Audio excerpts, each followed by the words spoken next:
Hi all, Randi Green here, and welcome to a podcast where I am going to investigate a very important topic, not from the classical means or the classical levels of knowledge, but to scout and look into different timelines, and by that try to find answers to something that is part of our joint human history. Whether it's true or not, we don't know. Whether it's a myth or not, we don't know.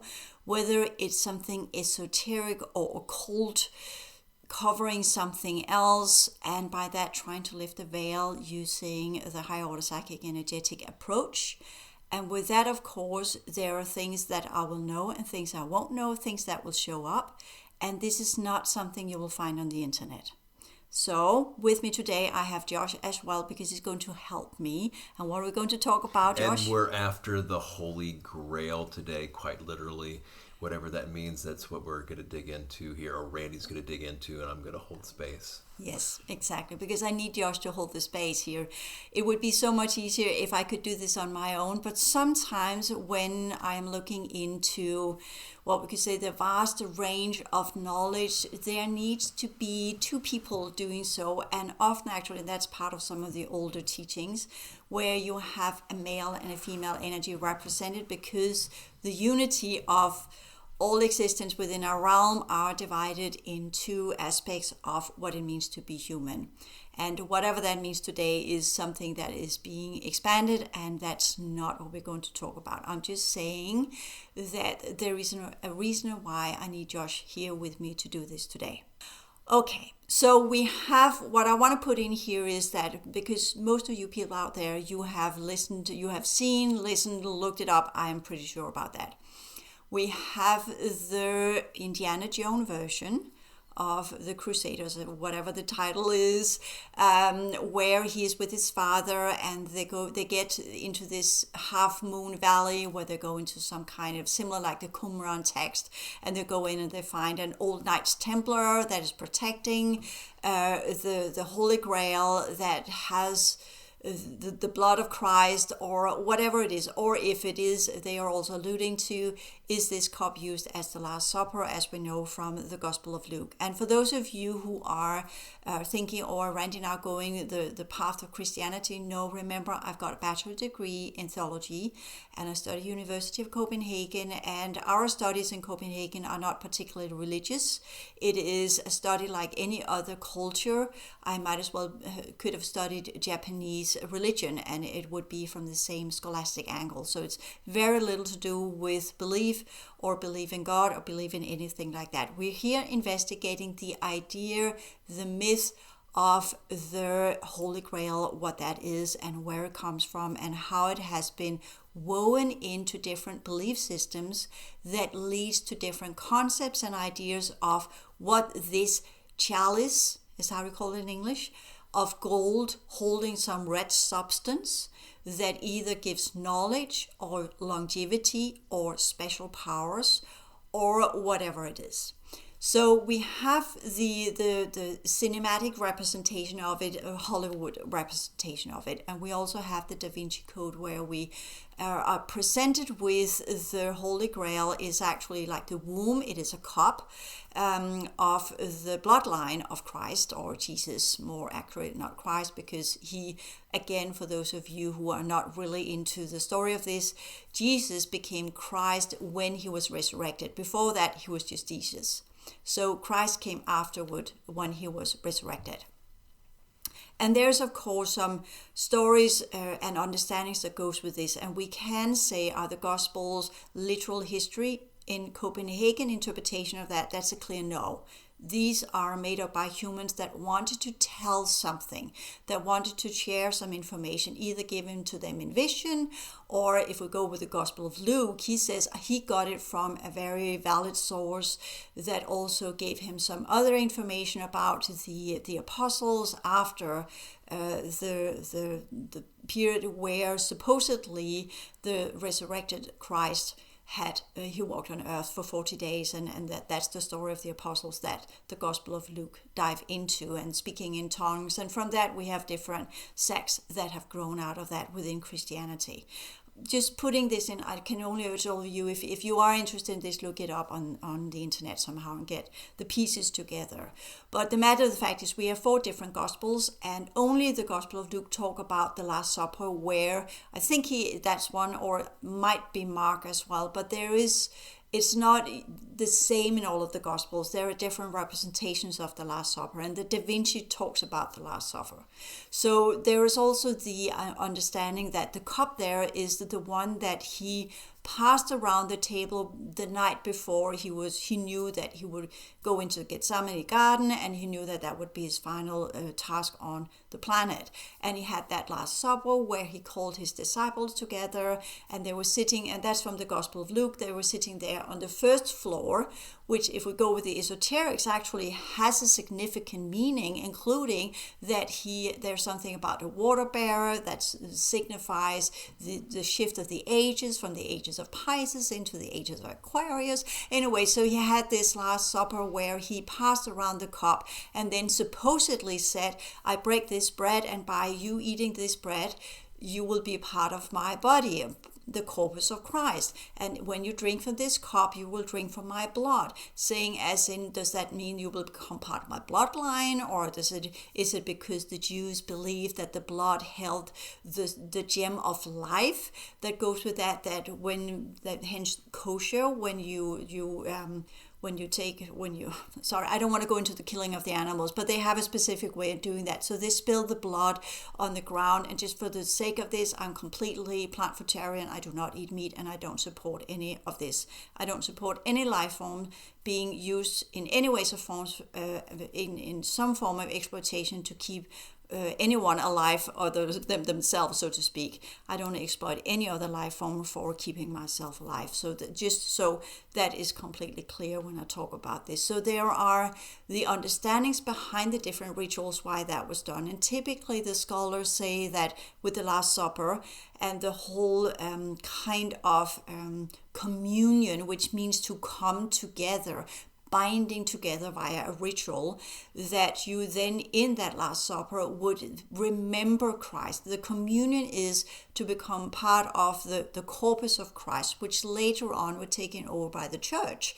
So in that way, when people are drinking from the cup and eating that piece of bread, they're both remembering the Last Supper, but they're also reuniting with the corpus of Christ, and they're reuniting with the church. It's a kind of initiation ritual you do every Sunday. You hear the sermon, you hear this is how you're supposed to be as part of the church or the corpus of Christ. But it's important to remember at the time where that happened, there were no churches. There were ecclesias, there were little gatherings of the people that thought that Jesus was either the physical new king of the Jews, or was going to be what we could call the prophet of a new age. And he was around what we could say the time where the temple cult was slowly fizzling out within the Jewish community, and all these little assemblies were beginning to spring up.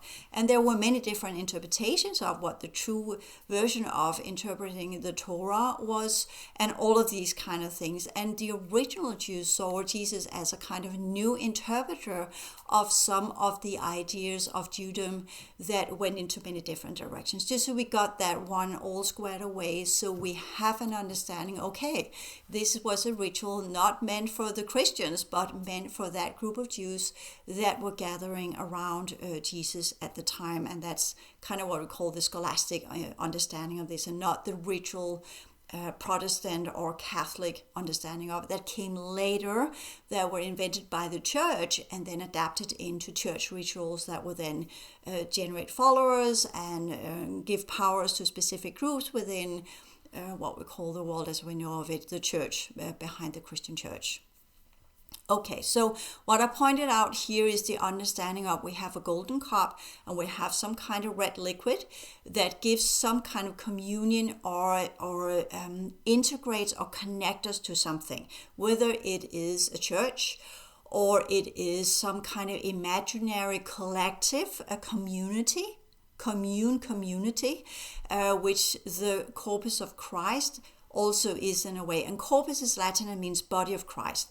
And We could also say that perhaps the Last Supper was not, as when he says, remember me, did he literally mean that people were to remember him in a physical sense as eating the bread and drinking the wine? Or was it to say that wine is also spirit? When we go with wine is spiritus. So that's the spirit. Was it actually say there's part of me that you need to remember as part of the bread, and there's part of me you need to remember in spirit? So there's also another hint there when we go in and look at the different secret layers of the text. What is it that the writer wanted to convey to us? What is it that people should remember and join when they are part of the corpus of Christ? So just put it in there as a broader understanding. Then we have the other angle where we could say, well, what if the Holy Grail, that golden cup, had nothing to do with Jesus actually? That's the church interpretation of something else. What if that golden cup, that's interesting with the Indiana Jones because they have the Knights Templar there. But if they had that cup, and where did the Knights Templar get it from? They would have got it from the Temple of Solomon, and that's the temple in Jerusalem. And that wasn't raided until 70 AD, I think it was, where long after Jesus supposedly had been crucified. We know when we go into the old text, it's kind of all the scholars are agreeing that he did die. There is a debate whether or not he was crucified, mostly because the Romans didn't do it the way the church has portrayed it. So we have a church that has invented different images, different ways of presenting the story, and all of that happened during the Middle Ages. So we kind of get that one in the clear as well. The crucifixion with the nails arose in the Middle Ages, early Middle Ages. The older interpretation is, yes, you could hang on a tree. And if we go in some of the oldest text material we have, then it's said that Jesus was hung on a tree. But the question is, the scholars debate whether or not hanging on a tree actually was from some of the prophets and some of the Psalms where that was said. But that was a typical Roman way of taking care of people that they felt was a threat for their control system. So just so we get that one in place as well. So the story of whether or not the cup itself could hold the blood of Christ when he was pierced at the supposedly crucifixion, and the whole scenery we have there, we can then say most scholars agree on that story is a kind of a make-up story. It's there to symbolize some sort of idea, some sort of concept, whatever that is. That's a whole other podcast in itself. What does that actually symbolize? Okay, so with that one put in context, we can then say, let's go back to the cup. Let's look at the cup, this golden chalice, and say, what could that be? The esoterics look into that when we go into some of the secret teachings. It has, and especially within the brotherhoods and the Freemasons, they have their own rituals regarding this. And it's not my place for now, unless something pops up, I can look into it. But there we go, very, very, very borderline close to what's called magic. And that's for the secret societies. So that's their representation of what they have made out of it. And I could just throw in there and say perhaps what they are drinking are a representation of bloodline magic instead, more than actually what we could say some kind of longevity or becoming part of something that is related to a higher type of awareness. The Spirit of Christ should symbolize our higher type of awareness. So with that understanding, again, I'm sorry people, we just need to go through these layers to get to where I want to go. We were with the Knights Templars. And there are different, we know there are the brotherhoods that go back to Egypt. We have some of the brotherhoods that goes to Sumeria. These are different groups. We have the Knights Templars, which is a specific type of warrior monk brotherhood. And they sprung out of I would say probably most likely from the Sumerian brotherhood type, sprung out from the Baals, because many of them, they were, as far as we know, part of nobilities, part of the lineages. So they were a specific group within what we could say the firstborn son might take over the castle. The second-born son would typically become a minister or something else. And at the time of the Crusades, the second son could typically choose to become part of this monk warrior brotherhood, secret society, and by that gain power which he couldn't get by his state. So we're here in between, the constant between the spirit world and the physical world, where one would take the estate, the bread, the other one would drink at the golden cup, the spirit world. So we have this division where we can, I know it's a little bit far-fetched, but go along with this one. So if we go with the idea that the Knights Templar were the ones that got the Holy Grail, and it actually is a piece of gold item of some sort that can hold something, that once it gets into the cup, something happens to whatever's in it. A type of technology, we could call it that way. If that were part of the Temple of Solomon, and we can say it somehow connects to the Ark, and I'm not going into Indiana Jones here either, but there are different aspects and understandings of what the Ark could have been. And it is mentioned in the Exodus, the second book of Genesis, where this is where they carried the tablets of Moses that he got on the mountain. And we all know Eric von Daniken's interpretation of that, which I agree with because it's interesting. But of course, we can also go with the typical classical religious mythology that scholars are debating on, that the gods were typically residing on the top of the mountains.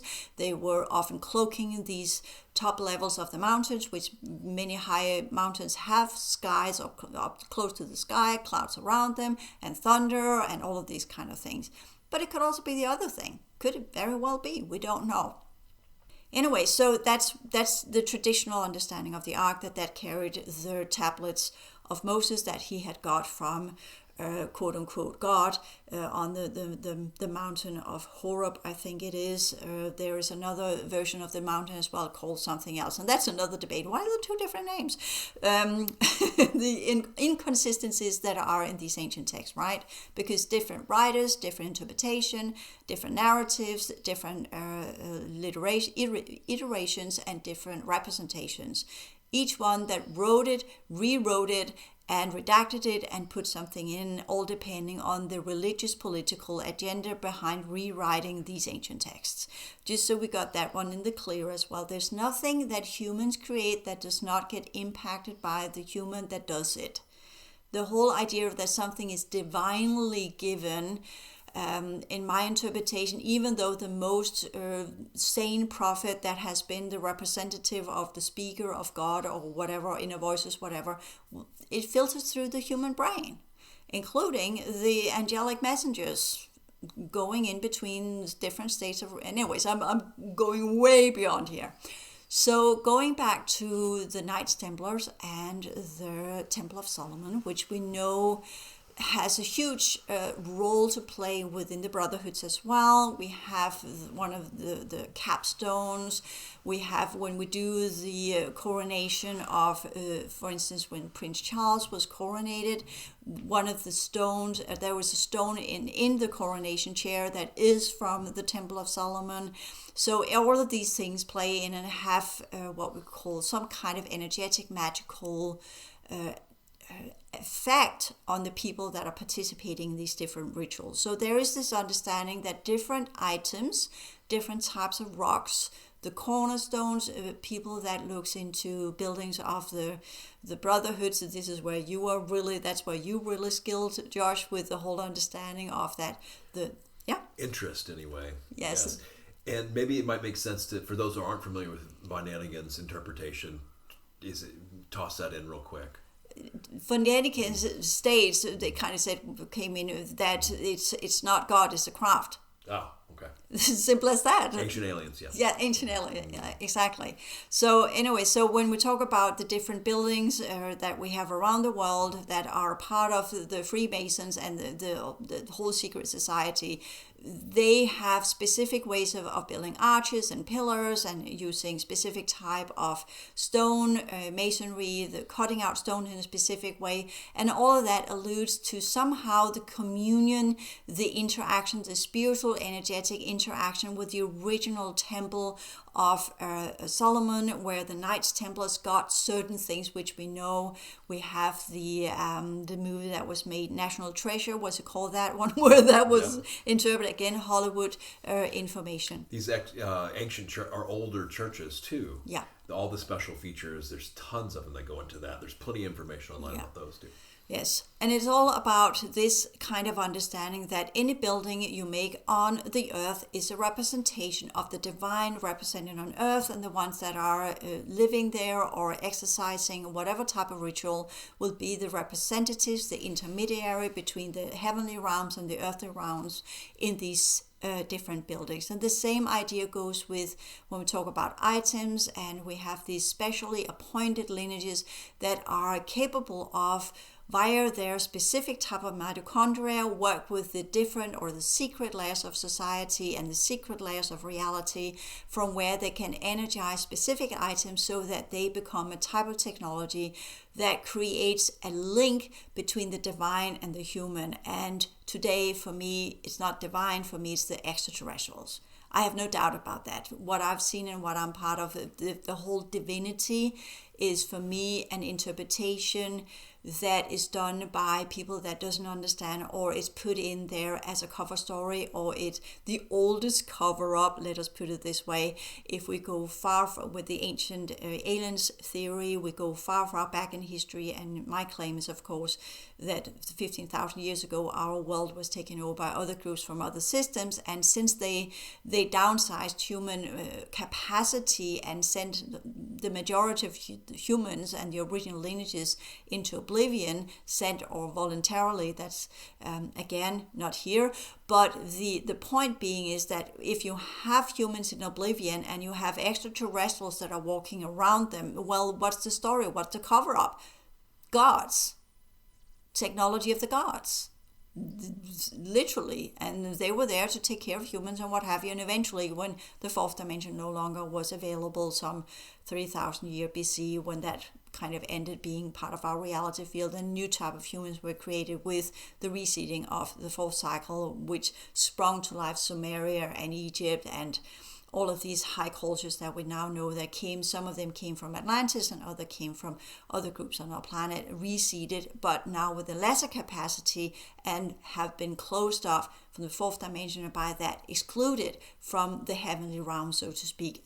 But there were still crafts, and there were still these extraterrestrials, there were still beings here. And then, of course, if you have grace, you create a hollow overlay, represent them as angels, quote unquote messengers, which they are. They're around us in the fourth dimension. They give you information, they maintain the human bodies, whatever, what have you, maintain reality, what we now have known to come to know as UAPs, the different types of waving technology, and I'm here weaving the holographic levels of reality, keeping up the Truman Show, and then from time to time the different types of groups that would come in the fourth dimension when it was still here, but sometimes they chose to come into the physical realm in an operating vessel. Well, then they were gods coming to visit the temple. The temple became the place where they could come or they could show themselves. So again, just giving the broader picture of all of this, so people kind of say, okay, when we talk about the Holy Grail, we are suddenly no longer in a religious setting. We're no longer in what we could call a magic brotherhood setting, because the brotherhoods, the top levels, they knew they were dealing with extraterrestrials. But for the lesser brothers, it were gods or entities or demons or daemons or something else. So with that understanding, tailoring different stories, the compartmentalization that we see within the secret military projects are just a repeat of the original brotherhood techniques.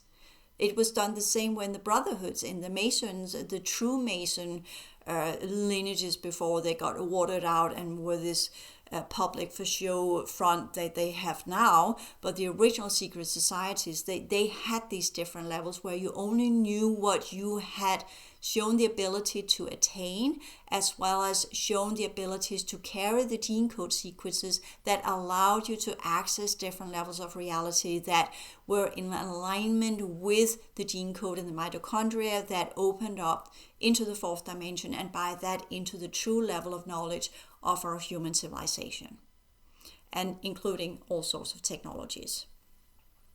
So if we go with the idea that the Temple of Solomon somehow, somewhere had some ancient technology there, and I'm just going to say it here that the Keylontic scientists also talk about some of the things that we see as godly items actually are extraterrestrial technology.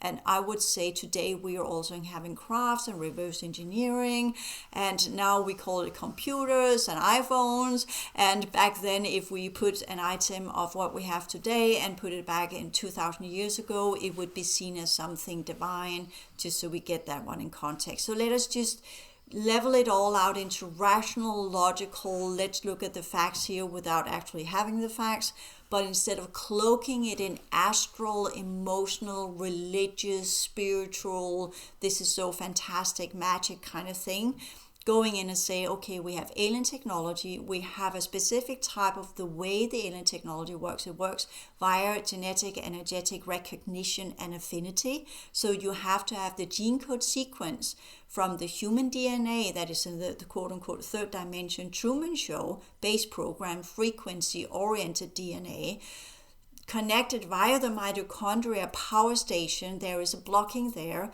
Remove that blocking and you pierce the veil and you go into the fourth dimension. You begin to activate the fourth dimensional gene code sequences that goes with consciousness expansion. The Keylontics talk about that as well. They got their information from the Syrian bees, so of course they're talking about it.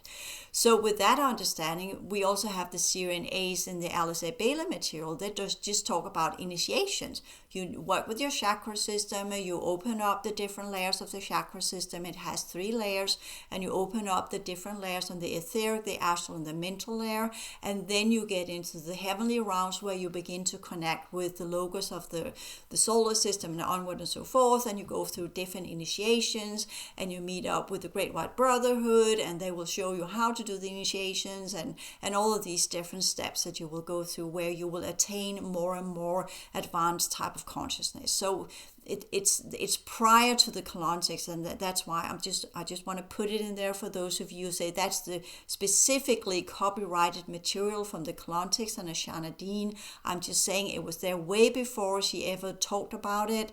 She just talked about it in a new way that is dissimilar to the way it normally was talked about. Just for all of you listeners out there, before begin throwing stones here, because I've experienced that a couple of times when I talk about these things. Again, when we go into the broad spectrum of things, so if the Temple of Solomon had some kind of technology stored there from some of the original lineages going back to the Sumerians, and that is my best guess, because if we go, who was King Solomon, what was his lineages, was he Jewish, or was he actually from some, we know Abraham came from Ur in Chaldea, that's Sumeria. So Ur is that's the city in Sumeria. So Mesopotamia, that whole area, Iran, Iraq, Turkey, whatever it's become today. So point being is that the origins of the Jews were both from, there was a lineage, that the Hyksos that came from Egypt, and then there's the other lineage that came from Sumeria, and they became the forefathers of what we understand as the Jewish lineages. So that's also important to take into consideration. And if we go with that idea, then we begin to understand the infight between the Jews, of which some of them were the priesthood of Egypt, connected to Moses, and the Pharaonic, what do you call it? Pharaonic. Thank you, lineages, and the Hyksos lineages, and the other ones that came from the Abrahamic lineages, Noah, and all of that group, they were all Baals. So now we begin to understand some of the infights that's going on there as well. And the question is, Jesus, was he of the priestly lineages of Egypt, or was he of the king nomadic lineages from Mesopotamia? Because that makes a huge difference of the gene code sequences as well. And the Bible, quote unquote, they say that the physical king that they want to portray him as goes back to the Baal lineages, because that's all about the kings and the King Solomon and the different lineages, including Herodes, which is what is called in Greek. I keep forgetting what it's called in English, but that's the name. That was the king at the time of, quote unquote, where Jesus was supposed to exist. We don't know, we don't have the exact dates, but the physical interpretation of Jesus as the true king was because of his genealogy that goes back to Noah, and by that the Baal kings. But if he was of the priestly lineages, which would go with some of the, Peter calls him rabbi, which means that he's a teacher, that means the priestly lineages, well, then the genealogy that we have in the Bible is not the kingly lineages, but the spiritual lineage that goes back to Egypt. So again, important to understand these differences.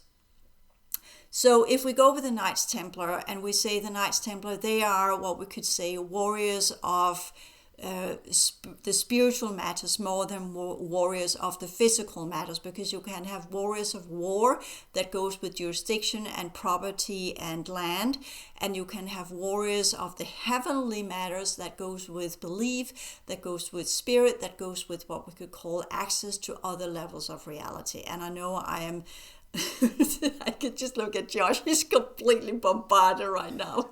No, it's great. And the Templars, there's the Knights Templars, and then, there's other Templars too. So, that's a great formulation of all this and background. A lot to consider before actually going into a physical item, right? Yes, because we are talking about two levels here all the time, the physical and the heavenly. It's always about the dichotomy between the physical and the heavenly. And it's said in many, many different religions that humans are the intermediaries between the earth and the heavens. We are the grounders of the heavenly knowledge, and we are the transformers of the earthly energy, so to speak. And that's part of the transition sciences as well, that we are to integrate, which the esoterics talk about, the heavenly realms, the knowledge of the heavens, or the other dimensions, as we say today. But we are to do it in a very, very physical body that's tied to, as the esoterics call it, the contamination of the energy units that this planet is made of. And the esoterics this year in A material, the Great White Brotherhood, the Ascended Masters, not that I'm onto that either, because we can clearly figure out these are the Niburian Grey shenanigans programs that they created, and their technology and what they have been using to get people to assign with the Mesopotamian Baal lineages, that's Syrian A's, whereas the Kalantic Syrian B's are more towards the Egyptian and some of these lineages, or the Atlanteans most of these go to the Atlantean timelines and the military projects. So we understand the factional diversity here as well, so we don't think that it's just one fit for all explanations. It's not dependent on which faction you talk to. Which type of technology are we talking about? Is it to gain land, aka timelines, or is it to gain bloodlines, genetics? So now we begin to understand, okay, we have the physicality and the spiritual realms in whatever we are dealing with here. And what would a cup be? A cup is a kind of, the Holy Grail is a kind of a mix of both, wouldn't you say? It would make more sense that way, yeah. Yeah, because you have the cup, and then you have if we do say it's wine and it's spirit, then you have this spiritual element in it, and you have the cup that is gold, and gold is, I'm going to say here as I interpret gold, the information I've got about gold, there are many different types of gold. There are red gold and white gold, and there are pure gold and dirty gold, and there are specific astral beings that are around specific type of gold that connects with different types of energy of the different versions of gold. But for me, the original gold element as we know of it came from Niburian crafts. So it's connected to the Niburians, and that is the quote-unquote Anunnaki, as they are. That's the name for them in the human realm, those who came from heaven to earth. But the name for themselves are from Nibiru, and that's not the 10th planet. It is a fourth to the part of the 14th pillar, as I see it, and they are typically associated with the 10th dimension and the D10 collective. And that's on the same level as some of the Dracos come from, and some of these groups that are collaborating on that that realm of our reality. So I'm not in this whole, it's not the 10th planet, it's the 10th realm. So there I go again, Sitchin and his ideas of Planet X. I don't anticipate any Planet X to come back in. Yes, we might have planets or supposedly orbital things around in our solar system that could indicate some kind of very heavy object of some sort. But if you ask me, I'd rather say that's probably an old mothercraft or something more than a planet actually. So some kind of old huge ship that might come in at some point that were left behind in some of the Orion-Neburian wars or something like that, and just floating around, orbit around our solar system. That would be my guess, more than actually a planet from where they come in. And if that's the truth, then the whole kind of the idea is that these ancient gods are here to harvest gold for their technology, or to maintain their sky, or whatever others have come up with ideas.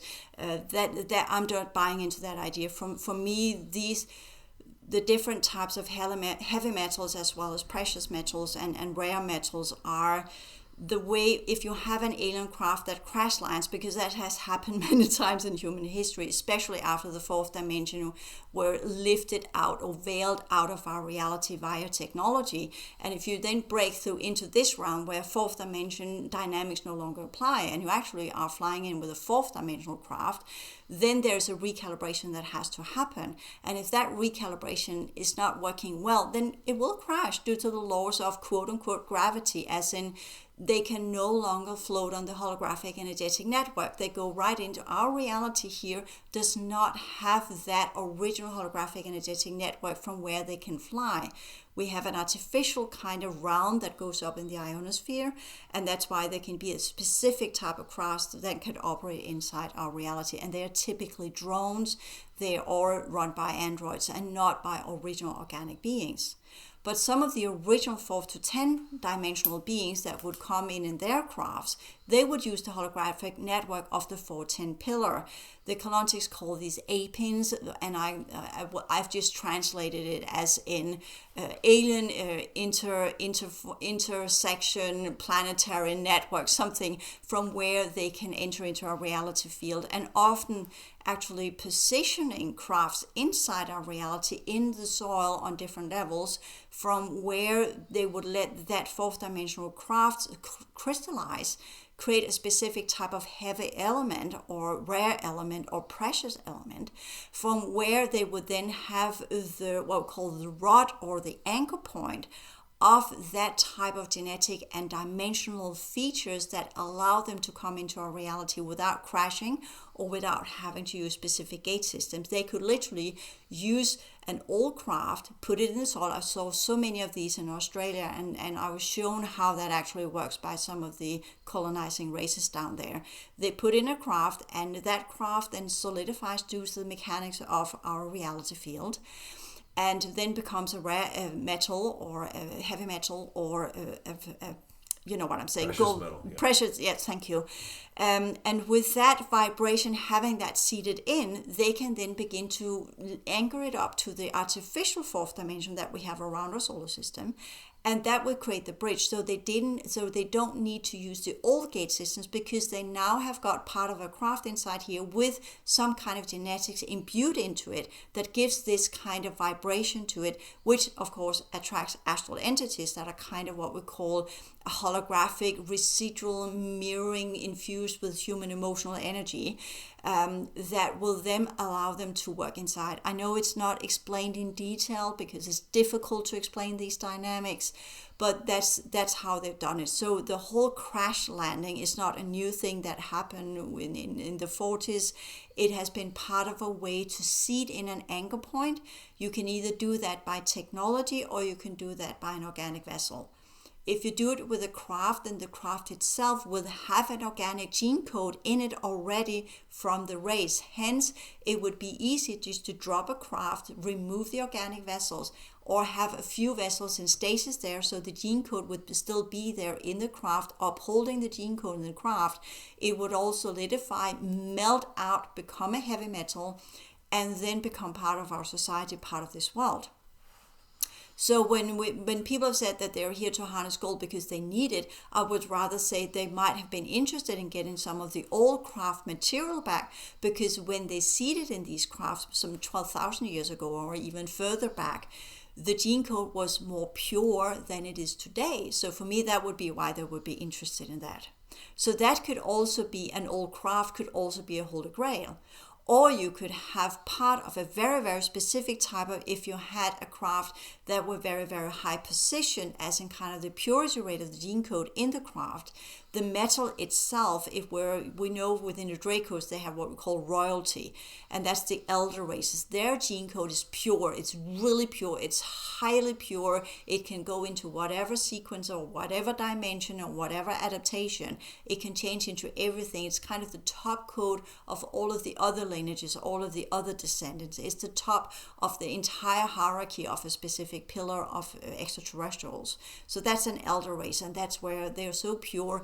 And that has then been divided into many other species and subspecies and undergraduate races, if we could call it that, from where the purebred will be on top of that. As we know from some of the Dracos, the high level of these, they are typically white-skinned, and they have a specific feature that where you really understand this is the pure as it gets, and their consciousness emission, radiation, vibration is so strong that it is very rare for people to actually be able to be in the vicinity of it, which we also know from the stories of the gods that came in and you couldn't look at them, and then you would burn up, or you would kind of have some residue on you or something else that would imply that you were dealing with a very, very highly vibrant type of energy being.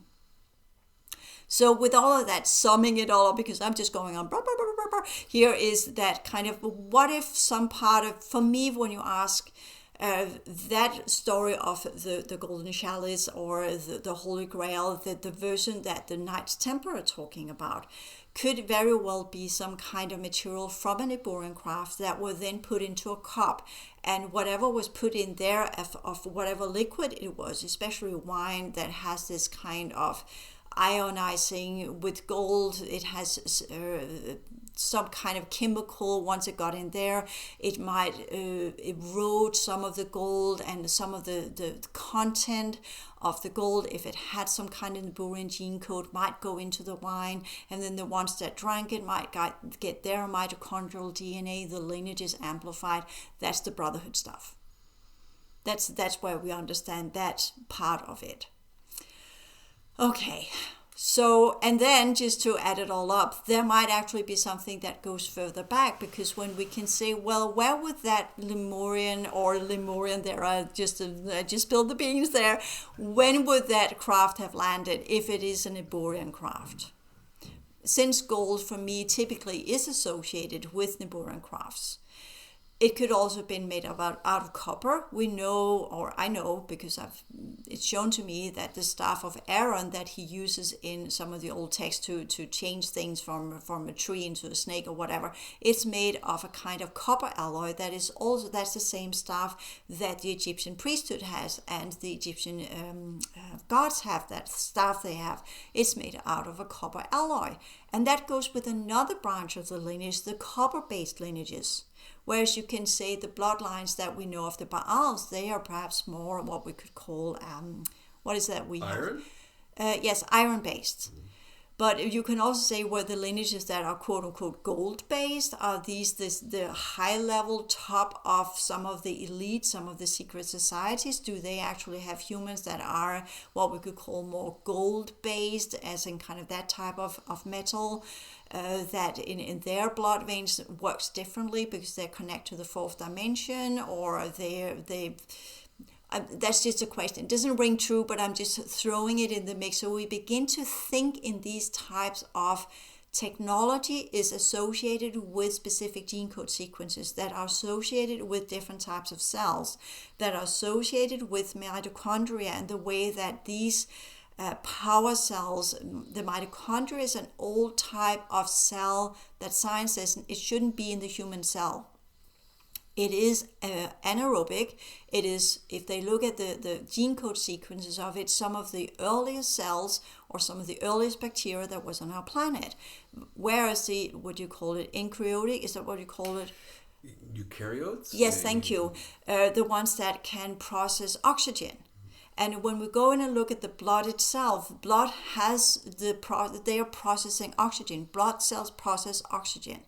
So if we go in and say, well, the ones that are driven by iron, they are connected to I forgot the carbon, whatever. Carbon based. Yeah, exactly. Like we are the human DNA. So that's why they need to change our blood type. Is that blood type part of the downsizing? And is the access point into the copper base that can connect to the fourth dimension via the mitochondria? And no, people don't begin to eat copper. That's not what I'm saying here, because this is a gene code sequence. It's nothing to do with what you ingest. It's about what you do in energy work. That will shift you from different layers of the way that you process energy. Because what is oxygen? Oxygen is energy. It's not air, it's energy. It's a specific type of energy that you, by your breathing, there is not one spiritual teaching system that doesn't talk about breathing as one of the most important things when you meditate and when you work with the chakra system, or if you try to achieve higher consciousness. It's all about the vagus nerve. It's all about the connection between how you circulate the blood in your body via your breathing and the observance of the breathing, connecting you with a specific type of sensations of the body, being in some kind of bliss, samadhi, some kind of high vibrational state where you begin to transform the blood cells. What is it that you transform via the chakra system or the different vortices or the breathing techniques and the different meditation techniques? That is to remove the cloaking of the emotional field, the mental field, so you can open up the gate system in the mitochondria so you can get access to the fourth dimension. That's what I wanted to say with this one.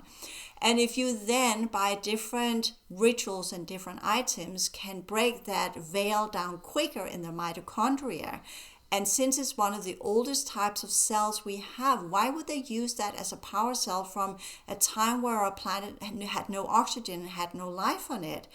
That in itself is an interesting question, why that has been absorbed into the other cell that is now powering the entire body. And the mitochondria themselves are the power station of all the cells of the body and has a transfer system for neurons as well. That means the central nervous system, the way our brain works, the way we process information in our brain. So everything is connected here. I know I'm throwing a lot of information out here. People just, again, a lot of information. But it all comes down to these sacred technologies. They go with a specific type of metal that comes from crafts that have a gene code inbuilt into them. Step one, whether it's copper-based, like the staff of Aaron, or that can change snake genetics. That in itself, that's very important. What he transforms the snakes, right? So there's a hint there. So that means that's kind of the priesthood of Egypt. Did they stand up against his lineages? He was of the priesthood of Egypt. Did they, the Hyksos, did they try and stand up against the Dracos and were punished by it? And in that, just put that one in the mix as well. And that's why the copper-based were taken away. We could say the copper-based might actually be the later types of blood types we know as A or B, for instance. That could be some, but in a very downsized version of it. And that's why they're not very well with blood, because the priests are all about the spirit. We go back to Abel and Cain. Again, Cain is the blood type of the O, for instance, the primitive ones, or was Abel the land, even though he said that he was the one that's actually, I can't remember the story, if he's actually the one that's slaughtering sheep or whatever. Cain. I think that's Cain that has animals. But we also have the other brothers with Jacob's sons, where we have Esau. There is hairy and brutal, and the other one that is pristine and pure. So we constantly have these two versions of humans, the primitive physical one, the animalistic one, and the other one that's associated with the land and with the spirit and with the gods. So again, two different types of blood types. Again, the spirit and the physical realm, again going into the bread and the blood, or the chalice and the content of the chalice, the inner, the outer, the ones that can move forward, the lineages that can, and the lineages that can't. The ones that are under the punishment as Cain, that became the forefather of many groups on the planet, but carried the mark of of God because he has committed the first murder, and by that carried that gene code in him. So he became a forefather of specific lineage that by that sin were not able to in any ways or forms regain the connection to the heavenly realms because he committed the first murder. So there's many different aspects in it when we talk about these understanding of the ancient texts. Okay, so there's another angle on this one, and that is the Holy Grail is a piece of Lemurian technology.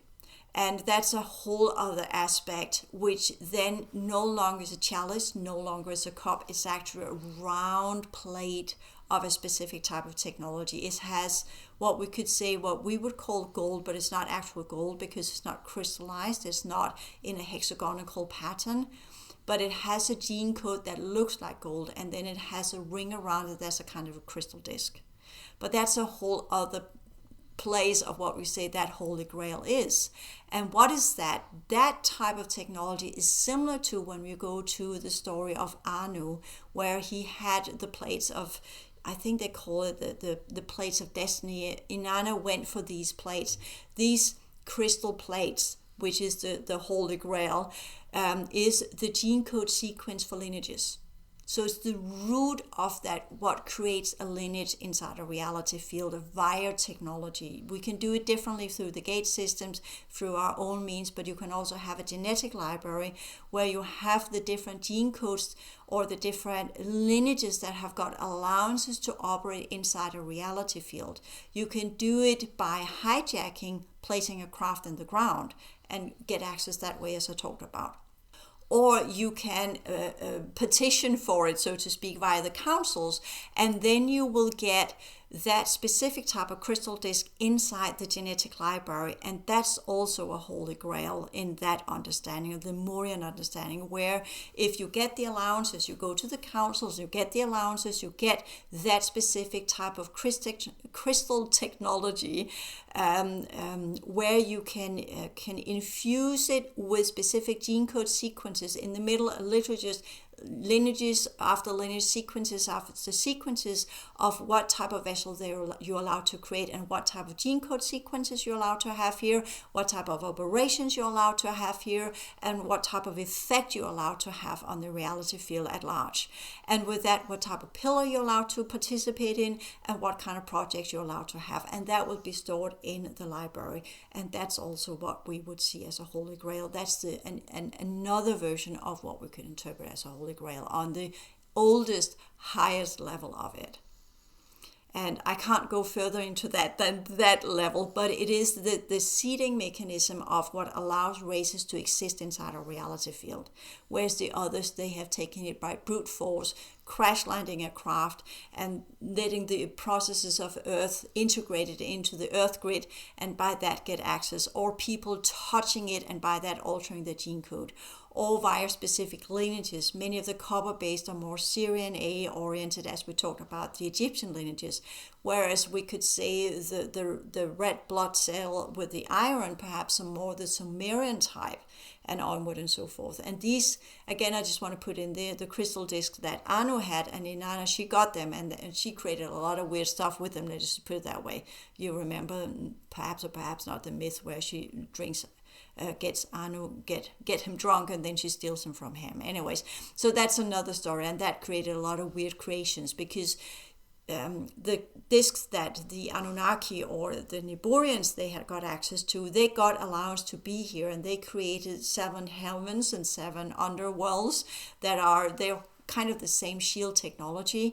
And to be able to create that shield technology as part of the Mesopotamian project, the colonies there, they had specific gene codes, and each one of the shields had their own crystal disc that allowed for specific lineages to be part of their project, whereas the Egyptians had something else, what we now understand as the Egyptians, because it was pre-Egypt, long before the pharaoh lineages and all of these things that came later on.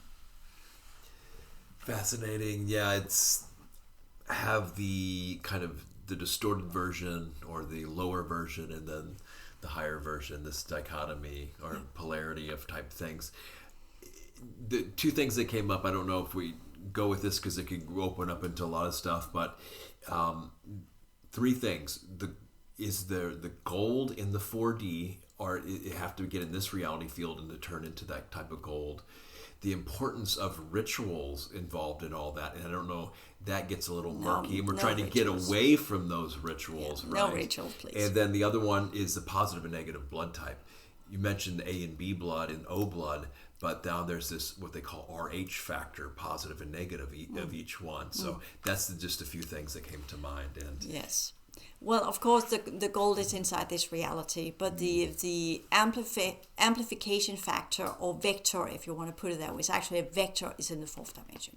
So you have the physical gold, and then you have the fourth dimensional and upwards aspect of it that goes in different realms. You could say that in our dimension looks like gold. In the fourth dimension, it breaks down into different types of energy radiation. In the fifth, it begins to align with specific type of alien technology. In the sixth, it goes into the code sequences. In the seventh, you begin to create different types of spheres and realms or whatever. So you have the gold inside, and people are trading it, and they're wearing it, and they're getting all high on it, or whatever they're doing with gold. And they don't know what they're tapping into. They literally don't know what they're becoming part of.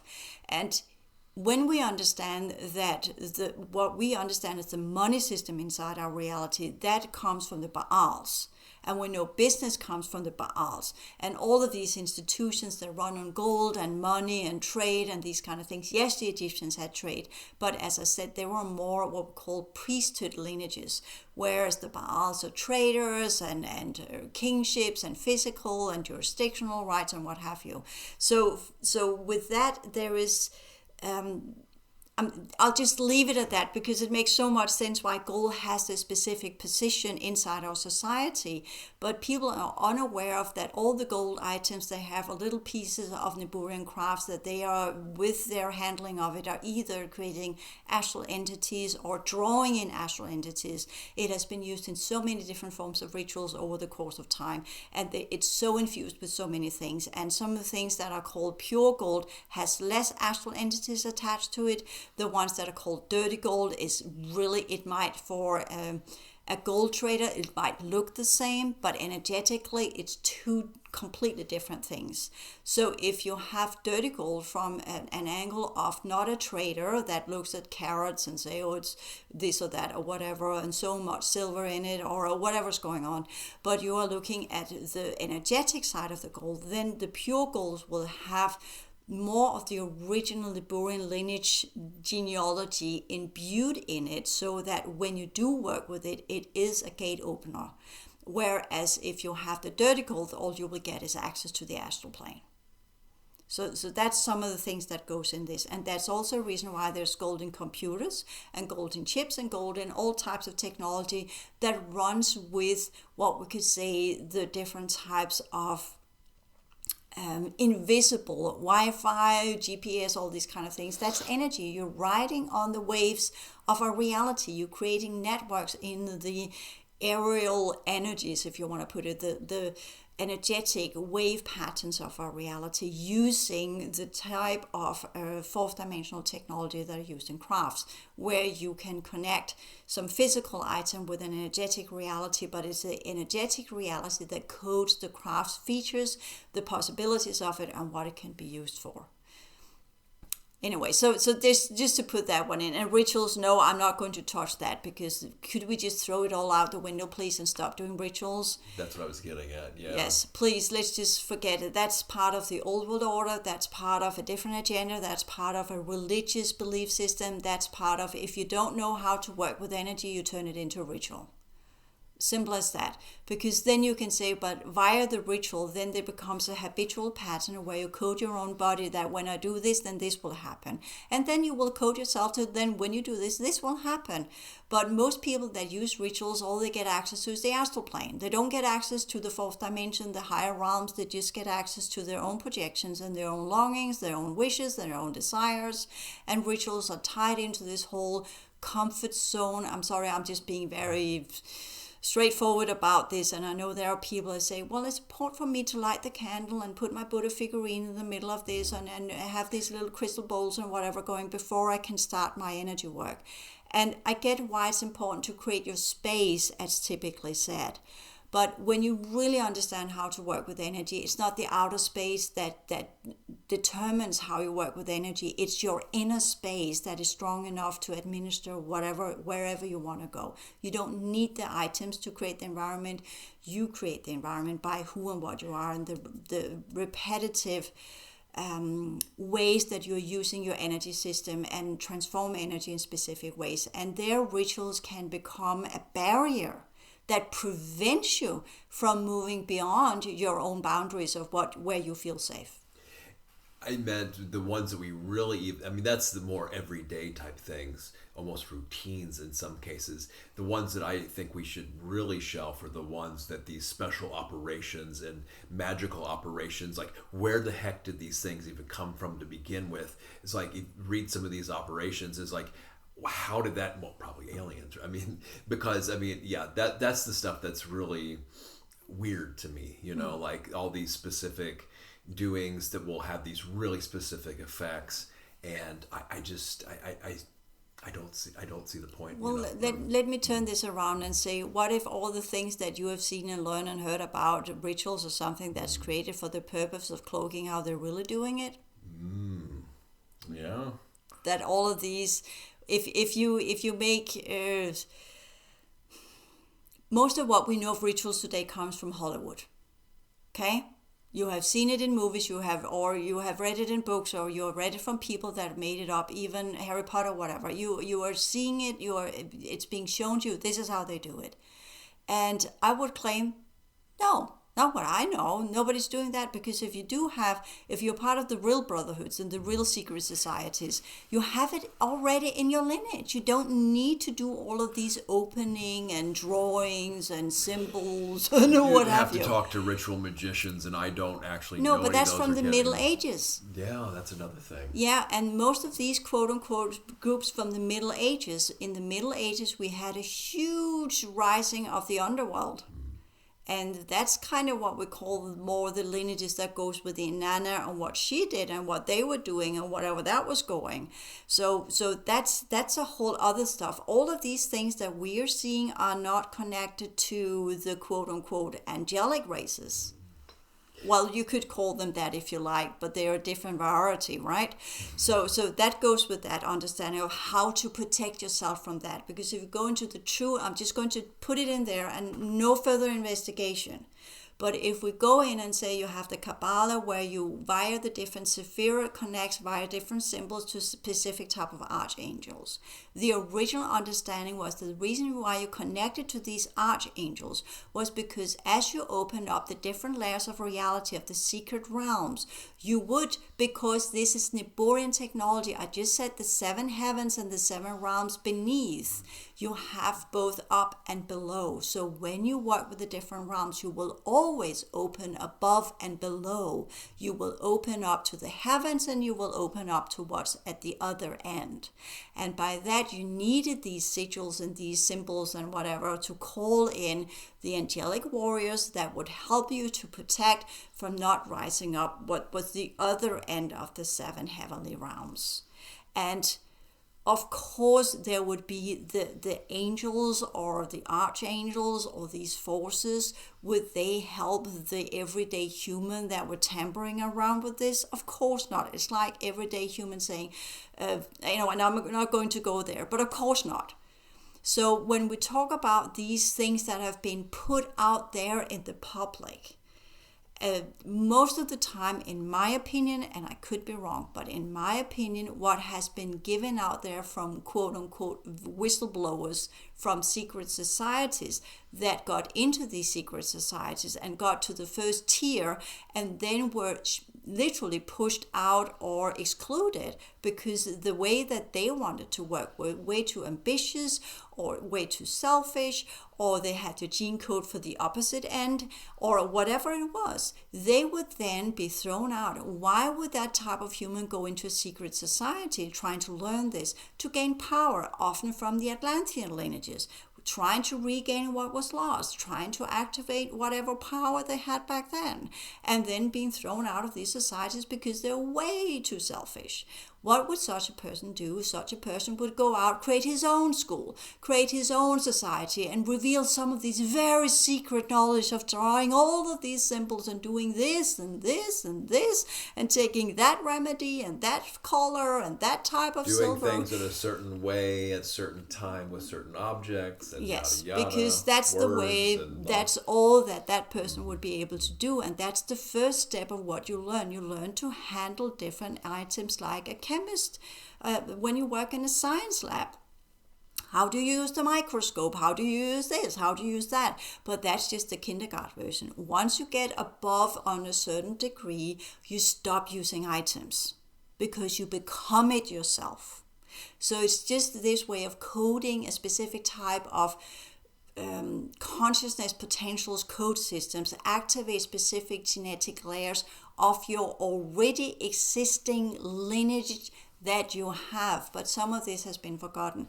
And sometimes you need to do specific exercises that are shown by the different elements, that are shown by different symbols, that are shown by different crystals, that are shown by different metals, that are shown by different forms of plants, that are shown. So you have the full realm of everything that you need to symbolically represent the heavenly and the earthly realms from where you are the intermediary.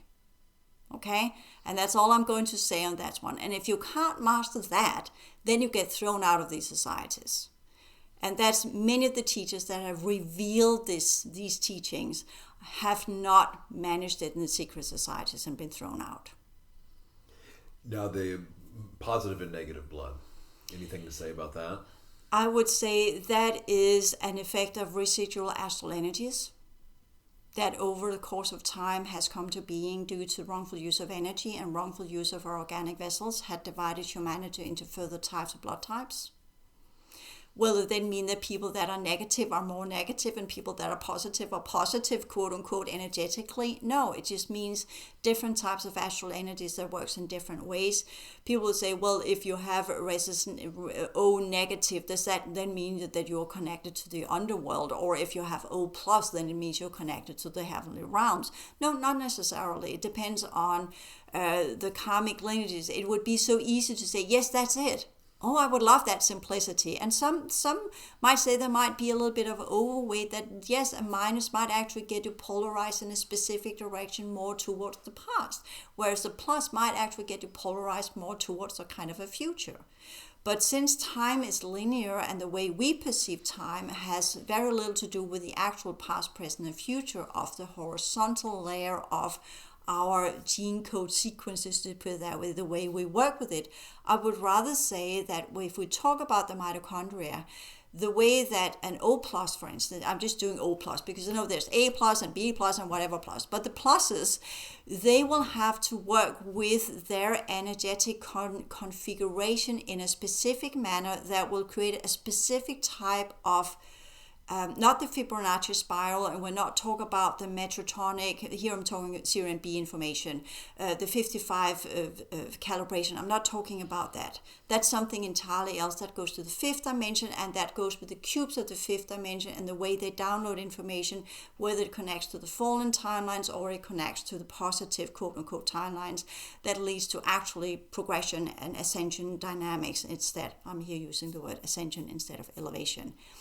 When we talk about the A minus or the minus and the pluses, we're talking about physicality. We're talking about the physical cellular structure and the way that the blood operates inside the body, the way that it absorbs elements from what we're eating. That is determined by the plus or the minus. So if we say the plus, they absorb in a specific way and the minus absorb in another way, and then you ask me, in what way? In what way? It happens automatically. I strongly suggest, first and foremost, I have not investigated this. You've thrown me a question I have not investigated before. This is what comes up. I suggest that people try to figure that one out themselves when they're working with their own cells. But I can say it drives the energy spiral within the mitochondria in either to the right or to the left. Not that that is determined for eternity. That can be changed, because when you have past, present, and future, part of the elevation work is to level out all of these connection points to the past and all the connection points to the future via the chiasm, which is the cross on which we are quote unquote crucified. Whereas the horizontal one goes with the opposition dynamics of the fourth dimension, clearing all of the timelines out on that one to open up our heart field. Where once we have done that, they will then merge into one center point and begin to push us up to the heavens or the other position, where we work with polarity that gives us access to the fifth dimension. The processes will work in one way on the horizontal lineage, and the minuses will work in a different way, more oriented towards the past and the future, and etc. Once we merge and go into the vertical one, then the spiral will move in a specific way. Again, nothing to do with Fibonacci, whatever, but the way the human DNA expands itself into different consciousness spirals that links up to specific realms within the fifth dimension. That's all I can say, and we can definitely amplify that via specific types of food, and that is why it is so important we become plant fruitarian. That will assist us in the opening of the mitochondrial level. As I said, that comes before there was oxygen on our planet. And when we talk about the plant kingdom, we talk about copper, and we talk about genetics and the way the photosynthesis works within our cellular structure, the way we connect to the sun and the soil and the elements of the soil. Well, then becoming a plant fruitarian is one of the first steps where we change our body into becoming more aligned with the planet itself, more than with other life forms, which we will align with if we eat more meat. So that's all I can say on that matter. Beautiful. Okay, people, that was a lot of information here. A lot of good information. So I will thank you for listening in. And as always, I know this is a lot of new stuff and there's a lot to take in. Contemplate upon it, see what you can use from it. My goal of sharing this is just to give another version of human history. Why is that important? Well, when we talk about the horizontal way of perceiving the past, if we have a pre-cognitive understanding of what the past is, we will then solidify ourselves in specific type of belief system and specific type of ways of using energy. And if I here show you there are many different levels that we can work with, that no matter what we investigate, it is multidimensional. It goes across the now, the past, and the future. And in all of that spectrum are different angles that we need to understand. And as we learn to work with the different code sequences and energies of that level of understanding, will we broaden our spectrum of consciousness to dive into other aspects of our reality that we have not investigated yet. But what we need to do first and foremost is to break down the concepts we have about things, investigate them anew, and then also break down all the astral stories that are there, all of the myths that have been created, all of the things we have been indoctrinated with that has been intercepted into our brain and cloaks our ability to grasp reality as it truly is. And then via our own energy system and our own consciousness potentials, begin to look into the timelines to find the information that will assist in creating what we could call a more accurate perception of history. And I'm here saying perception because history is always up to the individual. But the more expanded perception of history, if we can get that into the collective, then we can begin to break down the collective barrier of secluded history that has been tailored for a specific type of running the emotional and mental field of humanity. So that's part of one of the ways we can begin to break down some of the barriers that blocks us from gaining access to our true heritage and our true knowledge. Thank you.